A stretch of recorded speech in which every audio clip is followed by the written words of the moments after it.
Channel पर आप सभी का एक बार फिर से बहुत बहुत स्वागत है। आज हम हल करने वाले हैं अर्धवार्षिक परीक्षा सन 2024-25 का विषय हिंदी का पेपर भाषा भारती का। देखते हैं पहला प्रश्न। सही विकल्प चुनकर इसमें हमें लिखना है विनम्रता का शत्रु कौन नहीं है। तो विनम्रता का शत्रु कौन नहीं है ये पूछा है। अहंकार, घमंड, अभिमान, ये तीनों तो विनम्रता के शत्रु हो जाएंगे, लेकिन नम्रता जो शब्द है वो विनम्रता का शत्रु नहीं है। तो हमारा उत्तर डी हो जाएगा। खड़ग सिंह का हृदय परिवर्तन कैसे हुआ? सजा के डर से, बाबा भारती के विचारों से, बाबा भारती के दुख से, अपमान के डर से। तो उसका हृदय परिवर्तन हुआ था बाबा भारती के विचारों से। व्याकरण परिवार में मालकिन कौन है? तो ये हमने पढ़ा है क्रिया देवी के बारे में। तो मालकिन कौन हो जाएगी? क्रिया। चादर के अनुसार क्या पसारना चाहिए? तो मुंह, भांग, हाथ ये नहीं पसारते हैं, चादर के अनुसार पैर पसारे जाते हैं। सी वाला आंसर हो जाएगा। माता का पर्यायवाची शब्द पूछा है। पिता होगा नहीं, जननी है, ममता है, देह है। तो माता का पर्यायवाची शब्द हो जाएगा हमारा जननी। अगले प्रश्न में 6 से 10 तक हमारा रिक्त स्थान है। तो रिक्त स्थान में देखते हैं कि राजा विक्रमादित्य की नगरी से ही संवत प्रारंभ हुआ। तो कौन सा संवत प्रारंभ हुआ? तो इसको हम सभी जानते हैं, विक्रम संवत प्रारंभ हुआ। तो खाली स्थान में आ जाएगा हमारा विक्रम। रिक्त स्थान है ध्येय हमारा। तो स्वतंत्रता, कविता की पंक्ति आई है ये, स्वतंत्रता है ध्येय हमारा। अब कोई रिक्त स्थान की सहायता से मुंह ना मोड़ेगा। तो अब कोई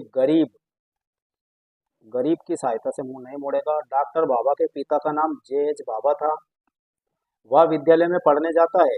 वाक्य में शब्द सर्वनाम है, अर्थात इस वाक्य में हमें पहचानना है कि कौन सा शब्द सर्वनाम है। तो इसमें सर्वनाम शब्द हो जाएगा हमारा वह। तो हम रिक्त स्थान में लिख देंगे वह। उसके बाद में मध्य प्रदेश से छत्तीसगढ़ का विभाजन कब हुआ? तो ये हुआ था 1 नवंबर सन 2000 को हुआ था ये।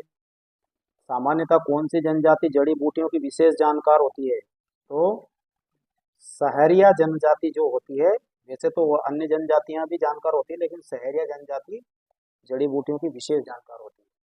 अगला प्रश्न है हमारा, निम्नलिखित शब्दों का वाक्य में प्रयोग करना है। तो वाक्य हम हमारे अनुसार हिसाब से कुछ भी इसमें बना सकते हैं। जैसे कारावास शब्द है, तो कारावास अर्थात कारावास बोलते हैं हम बंदी गृह या जेल को। जैसे हम वाक्य बना सकते हैं कि भगवान कृष्ण ने कारावास में जन्म लिया था। एक शब्द और आया इसमें, अभिमानी। तो अभिमानी पर भी हम कोई भी वाक्य बना सकते हैं। जैसे हमें अभिमानी नहीं होना चाहिए, या जो दुर्जन व्यक्ति होते हैं वो अभिमानी होते हैं। कुछ भी वाक्य हम इसमें बना सकते हैं। अगला प्रश्न है, कबीरदास को सबसे बुरा आदमी कौन मिला? तो कबीरदास जी को सबसे बुरा आदमी हमने देखा था कि स्वयं के अलावा कोई नहीं मिला। उन्होंने खुद कहा था कि बुरा जो देखन में चला, बुरा ना मिलिया कोई, और जो मन खोजा आपना, तो मुझसा बुरा ना कोई। यानी कबीरदास जी को स्वयं ही बुरा, स्वयं से ज्यादा बुरा आदमी और कोई दूसरा नहीं मिला। अणुबम के प्रयोग से क्या होता है? अणुबम के प्रयोग से विनाश ही होते हैं। अणुबम के प्रयोग अगर हम करेंगे तो उसका विनाश होगा। योजक वाले कोई 4 शब्द, अर्थात जो योजक शब्द जिसमें हम लगाते हैं, जैसे माता पिता, जैसे माता पिता, ये बीच में हमने योजक चिन्ह लगा दिया। चाहे तो हम साथ साथ भी लिख सकते हैं। इस तरह से सुबह शाम,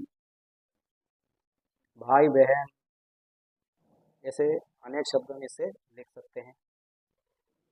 अगला प्रश्न है, मध्य प्रदेश की मुख्य भाषा। वैसे तो मध्य प्रदेश में अन्य साहित्यिक भाषा भी होती है, लेकिन मुख्य भाषा यहाँ पर पूछा है। तो मुख्य भाषा हम जानते ही हैं, हमारी हिंदी के अलावा और कौन हो सकती है? हिंदी मध्य प्रदेश की मुख्य भाषा है। मीठी वाणी के कोयल का उदाहरण क्यों दिया जाता है? मीठी वाणी अर्थात मीठी वाणी के लिए कोयल का उदाहरण क्यों दिया जाता है? तो हम सभी जानते हैं कि कोयल मधुर बोलती है, मीठी बोलती है, और इसीलिए मतलब है जो मीठी वाणी के लिए कोयल का उदाहरण दिया जाता है। अपना हिंदुस्तान कहाँ है कविता में उल्लेखित कवियों के नाम? तो हमने पढ़ा था बहुत सारे कवि है इसमें नाम आते हैं, चाहे वो सूर हो, मीरा हो, तुलसी हो, अनेक कवियों के इसमें नाम कविता में आए थे। डॉक्टर बाबा की एकमात्र इच्छा क्या थी? तो भारत परमाणु ऊर्जा में क्या बने? आत्मनिर्भर बने। वो आत्मनिर्भर उनको बनाना चाहते थे और उनकी एकमात्र इच्छा यही थी।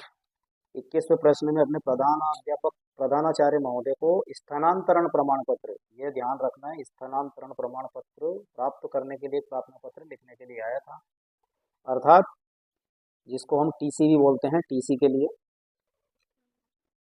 22वां प्रश्न पूछा है योजक चिन्ह वाले कोई 3 शब्द लिखिए। देखो यहाँ 16वां प्रश्न में भी यही पूछा था प्रश्न, और 22वें में फिर दोबारा यही प्रश्न पूछा है, अर्थात बहुत ही सरल प्रश्न पूछ लिया। यहाँ पे केवल 3 शब्द लिखने हैं और 3 नंबर के है ये, तो कोई भी हम 3 शब्द लिख सकते हैं। उसके बाद में अगला प्रश्न यहाँ पर दिया है, तानसेन के बारे में 5 वाक्य लिखना है। जो संगीत के क्षेत्र में जो जाने जाते हैं, संगीत सम्राट जो हुए तानसेन, उनके बारे में हम 5 वाक्य लिख सकते हैं। निम्नलिखित दोहे की व्याख्या कीजिए।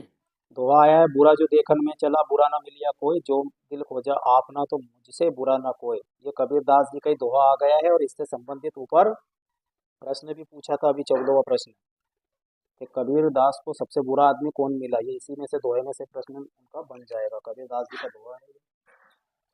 उसके बाद में 25वें प्रश्न में हमें अपठित गद्यांश पढ़ना है, इसमें से उत्तर देना है। जैसे कि वेदों और उपनिषदों में क्या कहा गया है? तो वेदों और उपनिषदों में परोपकार से बढ़कर और कोई पुण्य नहीं है, वेदों और उपनिषदों में भी यही कहा गया है। पहले प्रश्न का उत्तर यही इस पे लिखा हुआ है, मिल जाएगा। उसके बाद में दूसरों के लिए किस किस ने बलिदान दिए? तो देखो राजा शिवी ने कबूतर की रक्षा के लिए बाज को अपना मांस काट कर खिलाया था, अर्थात राजा शिवी ने। और उसके बाद में हजारों भारतीयों ने अपने प्राणों हजारों भारतीयों ने अपने प्राण त्याग दिए थे, काय के लिए? देश की स्वतंत्रता प्राप्त करने के लिए।